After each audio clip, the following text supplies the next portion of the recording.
Innamal a'mal bi khawatimiha. Amalan seseorang tergantung dari penutupannya seperti apa.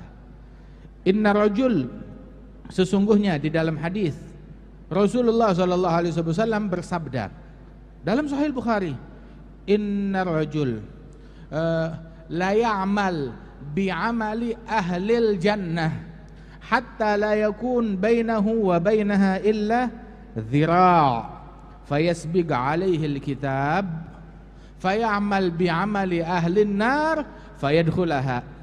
Seseorang keseharian dia melakukan amalan-amalan penghuni surga, salat, puasa, ibadat, zikir, full, luar biasa. Tetapi kata Rasulullah, hingga ibaratnya antara dia dengan surga tinggal sejengkal. Udah akhir umurnya, ya ini orang dia meninggal udah tinggal sejengkal lagi dari surga. Namun ketentuan Allah berkata lain. Menjelang kematiannya hatinya dibalikkan oleh Allah Ta'ala, mental dari Islam, meninggal tanpa Islam. Ada yang begitu kata Rasulullah.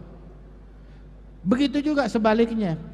Ada orang keseharian dia melakukan amalan penghuni neraka, hingga antara seumur hidup puluhan tahun yang dia kerjakan amalan penghuni neraka, hingga antara dia dengan neraka ibaratnya cuma tinggal sejengkal lagi, ya 2-3 hari lagi juga mampus mati masuk neraka, ibaratnya begitu, antara dia dengan neraka tinggal sejengkal lagi. Namun takdir dan ketentuan Allah punya hal yang lain, punya rencana lain kepada orang tersebut, hingga menjelang akhir hayatnya dibalikkan hatinya, dia bertaubat kembali ke jalannya Allah Ta'ala, meninggal dunia dalam keadaan yang terbaik dan masuk ke dalam surga. Intinya apa? Ketika Allah Ta'ala memuliakan seseorang dengan amal ibadat, dengan ketaatan, jangan GR duluan hingga dia menyombongkan diri. Udah, lu gak tahu gue udah pergi haji berapa kali, lu gak tahu gue sholat gue berapa kali, lu gak tahu kan semalam gue tahajud, macem-macem. Begitu, jangan GR duluan, nganggap dirinya udah paling hebat. Mungkin di majelis kalau ditanya adakah yang lebih mulia dari engkau, dia tengok kanan kiri, kayaknya nggak ada. Sebab kita nggak tahu akhir hayat kita ditutup dengan amalan yang bagaimana. Kita nggak tahu kita ditutupnya dengan Islam, dengan iman atau enggak. Kita nggak tahu itu. Kita cuma berusaha memperjuangkan, mempertahankan keimanan, keislaman kita. Jangan sampai ada hal-hal yang bisa membuat kita akhir hayat kehilangan Islam. Entah itu ucapan yang tidak baik, entah itu pandangan yang haram, entah itu sikap yang tidak baik, durhaka kepada orang tua misalkan atau semacamnya, hingga membuat seseorang akhir hayatnya tidak bisa meninggal dalam keadaan Islam. Nikmat Islam dicabut, diambil, meninggal tanpa Islam, tanpa iman. Banyak yang kayak begitu. Hati-hati. Ketika kita dimuliakan dengan iman, dengan Islam, dengan ketaatan, jangan sombong. Jangan meremehkan orang lain, jangan mencemooh orang lain walaupun dia tukang maksiat, walaupun dia kafir, non muslim. Jangan kita mencemooh, menghina orang lain. Kita nggak tahu, tahu-tahu akhir hayat kita gara-gara kekurang ajaran dan kesombongan kita, nikmat Islam dicabut. Orang yang kita menyombongkan diri terhadapnya diberikan itu nikmat, dan kita meninggal tanpa iman, tanpa Islam. Na'udzubillah min dzalik. Hati-hati. Begitu juga ketika kita melihat seseorang, wah ini dari mudanya tukang maksiat, hidup dengan amalan ahli neraka, sampai tua bangka masih maksiat. Kita nggak punya hak untuk menyombongkan diri dan menghakimi orang-orang tersebut. Kita hidup di dunia bukan buat menghakimi orang lain, tapi kita hidup di dunia untuk mengintrospeksi diri kita, bukan buat hakimin orang. Al-Hakim huwallah. Begitu. Allah yang menjadi hakim, Allah yang mengadili, dan kita nggak punya hak buat menghakimi orang lain. Ketika kita ngelihat tukang maksiat, hatta orang yang tidak beriman, orang kafir, kita menghakimi dia, ini udah pasti di neraka. Kita nggak tahu akhir hayatnya seperti apa. Jangan meremehkan orang. Mungkin menjelang kematiannya dia masuk Islam, masuk ke dalam surganya Allah Subhanahu wa taala. Wa hakadha. Nah, karenanya itu kita harus perhatian dengan apa kita menutup hidup kita.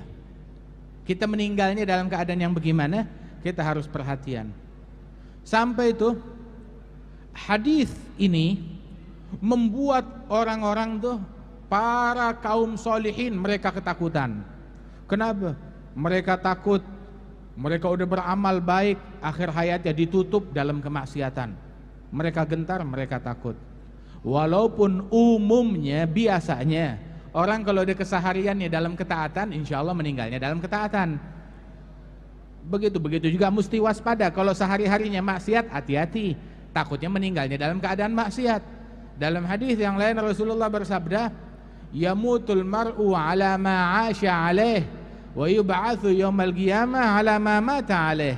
Seseorang meninggal dunia, keadaannya waktu meninggal seperti keadaannya sehari-hari tatkala dia masih hidup.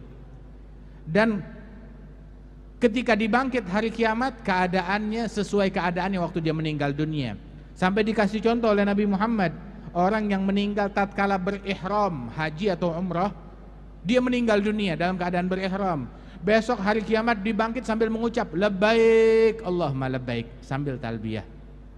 Dan itu terjadi. Dan biasanya orang tuh di akhir hayat itu diuji dengan ujian yang berat. Rasa sakit yang dahsyat ketika dicabut nyawa. Dan di situ iman diuji oleh Allah Subhanahu wa taala.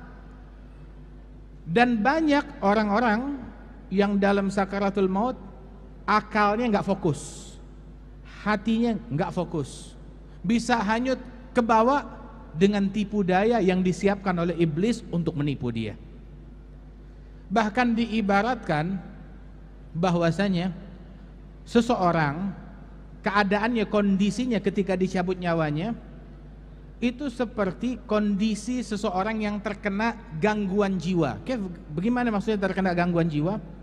Misalkan ada orang dokter tahu-tahu menjadi gila, terkena gangguan jiwa, ngomongnya ngelantur, tapi omongan dia tatkala dia ngelantur adalah omongan yang menjadi profesi dia sehari-hari.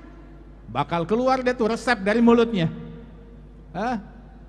walaupun dia gila. Begitu juga seorang arsitek ataupun seorang insinyur, bakal keluar ketika dia terkena gangguan jiwa, keluar dari mulut dia hal-hal yang ada kaitannya dengan arsitektur, dengan bangunan. Begitu juga ahli komputer, ketika dia terkena gangguan jiwa, gangguan mental, maka bakal keluar dari mulutnya dia itu hal-hal yang berkenaan tentang program dengan komputer dan lain sebagainya. Nah, begitu juga mukmin tatkala dalam keadaan sakaratul maut, mentalnya digempur di situ, ditempa dengan kesakitan, dengan beragam hal. Nah, di situ yang biasa yang keluar dari mulutnya keseharian dia, yang menjadi keseharian dia, nah itu yang keluar dari mulutnya.